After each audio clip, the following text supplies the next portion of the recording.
और बड़ी खबर, सबसे बड़ी खबर इस वक्त की जो है वो आप जान लीजिए। उत्तर प्रदेश पुलिस भर्ती घोटाला जैसे ही आरोप लगना शुरू हुआ, बड़ी खबर ये आ रही है कि योगी आदित्यनाथ ने बड़ा फैसला लेते हुए ये जो पूरी भर्ती प्रक्रिया थी उसे रद्द कर दिया है। उत्तर प्रदेश पुलिस सिपाही भर्ती परीक्षा को रद्द किया गया है। अब 6 महीने के भीतर दोबारा परीक्षा कराने के निर्देश भी दे दिए गए हैं। तो छात्रों में जाहिर सी बात है इसके बाद खुशी दिखाई दे रही होगी, क्योंकि हर तरफ से आरोप यही लग रहा था कि पेपर तो पहले लीक हो गया था। 17-18 फरवरी को इन 2 दिनों में 2 पालियों में परीक्षा ये होनी थी और उसी के बाद से लगातार आरोप लग रहा था। इसके अलावा अहम खबर ये है कि लापरवाही बरतने के आरोप में एफआईआर भी अब आगे दर्ज होगी। ये बहुत बड़ी खबर, योगी आदित्यनाथ सरकार का ये बड़ा फैसला। एसटीएफ को अब इस पूरे मामले की जांच भी सौंप दी गई है। तो इतना जरूर है कि पेपर लीक में जो भी शामिल था वो अब बच नहीं पाएगा। परीक्षा में लापरवाही अगर हुई है तो उन लोगों के खिलाफ भी एफआईआर दर्ज की जाएगी। और बड़ी बात यह है कि 6 महीने के भीतर दोबारा परीक्षा होगी। यह कहा गया है योगी सरकार की तरफ से कि अब अगली परीक्षा में कोई कोताही ना बरती जाए और पूरी तरह से छात्रों के हित का यह फैसला। तो जो सवाल कर रहे थे उन्हें जवाब मिल गया कि किस तरीके से योगी आदित्यनाथ सरकार ने एक्शन लिया। और इस पर सीएम योगी आदित्यनाथ ने सोशल मीडिया प्लेटफॉर्म एक्स पर पोस्ट भी किया और पोस्ट करते हुए वो लिखते हैं, यूपी पुलिस आरक्षी नागरिक पुलिस के पदों पर चयन के लिए आयोजित परीक्षा 2023 को निरस्त करने तथा आगामी 6 महीने के भीतर ही पुनः परीक्षा कराने के आदेश दिए हैं। परीक्षाओं की शुचिता से कोई समझौता नहीं किया जा सकता। युवाओं की मेहनत के साथ खिलवाड़ करने वाले किसी भी दशा में जो है वो बख्शे नहीं जाएंगे।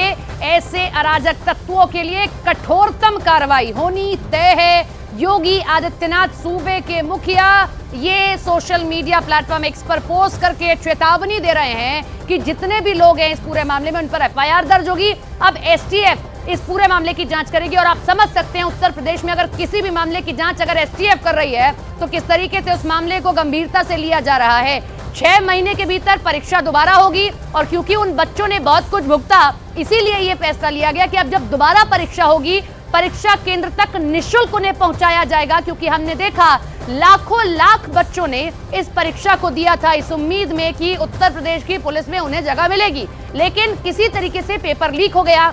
आरोप लगा कि बिहार का एक बच्चा आकर बैठ जाता है और वो पेपर दे रहा था, उसी दौरान उसके पास 147 जितने क्वेश्चंस होते हैं उनके जवाब होते हैं और इसीलिए जो है ये परीक्षा अब रद्द कर दी गई। तो अभ्यर्थी यही आरोप लगा रहे थे कि सोशल मीडिया के ऊपर ये जो पेपर था उसे लीक कर दिया गया। यहां तक बताया गया कि सोशल मीडिया प्लेटफॉर्म एक्स के ऊपर परीक्षा चालू होने के पहले ही ये जो पेपर था वो पूरा सवाल जस का तस छपा हुआ था। वहां पर यह भी कहा गया कि जो एग्जामिनेशन हॉल था वहां पर पेपर पहुंचा ही लेट से था। मतलब जितना वक्त मिलना चाहिए परीक्षार्थियों को परीक्षा देने के लिए उसमें भी कमी हो गई, क्योंकि पेपर हॉल तक मतलब एग्जामिनेशन हॉल तक वो जो पेपर था वो पहुंचा ही देर से था। अब ऐसी स्थिति में आरोप यही लगा रहे थे अभ्यर्थी की देर से क्यों पहुंचा ये पेपर एग्जामिनेशन हॉल तक। इसके अलावा भी कई तरह के आरोप और तब से लेकर अब तक उत्तर प्रदेश के जो छात्र जो इस भर्ती परीक्षा में शामिल हुए थे, जिन्होंने एग्जाम लिखा था, वो सभी सड़क पर उतर गए थे। और चलिए अमित का हम एक बार फिर से रुख कर लेते हैं। अमित, और क्या क्या सहूलियतें 6 महीने के बाद अगर ये पेपर होना है तो छात्रों के लिए की गई हैं?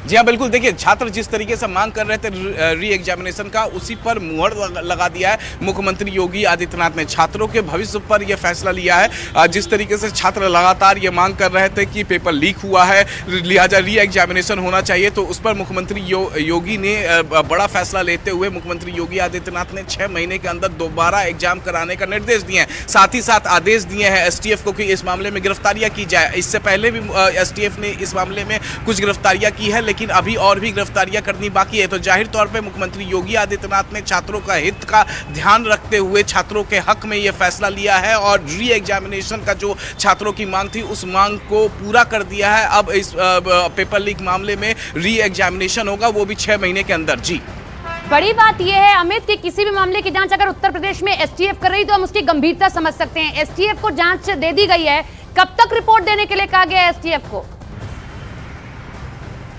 देखिए, अब से थोड़ी देर पहले ही मुख्यमंत्री का यह आदेश आया है, तो जाहिर तौर पे इस पूरे मामले में अब संगीनता से एसटीएफ इस पूरे मामले में इन्वेस्टिगेशन करेगी। अभी तक ये था कि भर्ती बोर्ड ने अभ्यर्थियों से कहा था कि शुक्रवार शाम यानी बीते कल शाम 6 बजे तक उन्हें एविडेंस के साथ देना था कि उन्हें क्यों लगता है कि पेपर लीक हुआ है। जाहिर तौर पे तकरीबन 1500 के आसपास शिकायतें जो हैं वो भर्ती बोर्ड को गई थी और जाहिर तौर पे इसी मामले पर वरिष्ठ अधिकारियों और मुख्यमंत्री से बातचीत हुई होगी, और जिसके बाद मुख्यमंत्री योगी आदित्यनाथ ने छात्रों के हित में बड़ा फैसला लेते हुए री एग्जामिनेशन का आदेश दिया है। वो भी 6 महीने के भीतर ये री एग्जामिनेशन होगा। साथ ही साथ एसटीएफ को ये निर्देश दिए गए कि इस पूरे मामले में इन्वेस्टिगेशन करें, गिरफ्तारियां करें, और जिन्होंने भी पेपर लीक किया है उनको बख्शा ना जाए। तो दोबारा पेपर होगा और एसटीएफ को जल्द से जल्द जांच का आदेश भी दे दिया गया है। एक और बड़ी खबर आपको बताएं, न्यूज 18 इंडिया को दिए गए इंटरव्यू में कांग्रेस नेता सचिन पायलट ने बंगाल में टीएमसी के साथ गठबंधन के ऊपर बड़ा बयान दिया है। दावा उन्होंने किया कि ममता बनर्जी एक मुख्यमंत्री है,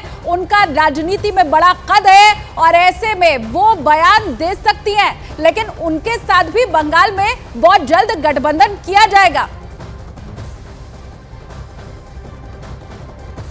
ममता जी कह रही हैं आप 40 से ज्यादा सीटें नहीं जीतेंगी, मतलब अलायंस भी कर रहे हैं आप उधर, और उनको बोल भी रहे हैं कि कर लीजिए। वो कह रही है 40 से ज्यादा सीटें नहीं जीतेंगी, तो विपक्ष में जाने के लिए अलायंस हो रहा है। ऐसा है, आप मत भूलिए कि एनडीए भी कैसे बिखरा था। एनडीए भी लगभग समाप्त हो गया था। वो तो इंडिया अलायंस का जब गठबंधन हुआ तब जाके दोबारा उन्होंने एनडीए को पुनर्जीवित किया, लेकिन चाहे अकाली दल हो चाहे शिवसेना हो उस समय उनको तो जरूरत नहीं थी। एक बात है, लेकिन अलायंस तो टूटा था। हमारे यहाँ पे ठीक है, 2-4 स्टेटमेंट्स आए, वो एक पॉस्चरिंग भी होती है, चर्चा भी होती है, और जो भी हमारे अलायंस पार्टनर्स हैं, अलग अलग दल हैं, अगर हम सारे ही एक साथ बैठ के एक सोच के रखें तो अब एक पार्टी नहीं बन जाते। अलग अलग पार्टियां क्यों हैं? क्योंकि अलग अलग काम करने का तरीका, अलग अलग सोच है, अलग अलग राज्यों में उनकी प्रेजेंस है, और हर पार्टी का एक महत्व है।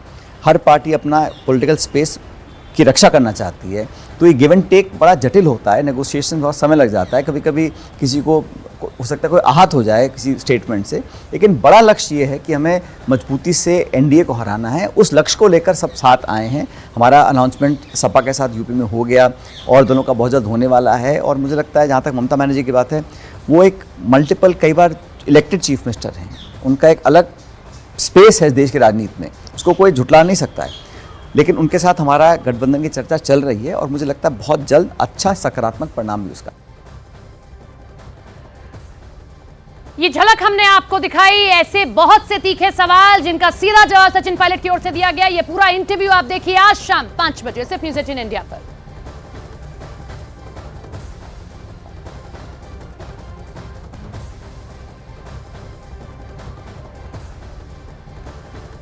और इस साल के सबसे बड़े शादी समारोह की तैयारियां शुरू हो गई हैं। रिलायंस इंडस्ट्रीज के सीएमडी मुकेश अंबानी के बेटे अनंत अंबानी राधिका मर्चेंट के साथ शादी के बंधन में बंधने जा रहे हैं। 12 जुलाई को अनंत और राधिका की शादी होगी, और उससे पहले जामनगर में अगले महीने प्री वेडिंग सेरेमनी होगी। 1 मार्च से 3 मार्च के बीच गुजरात के जामनगर में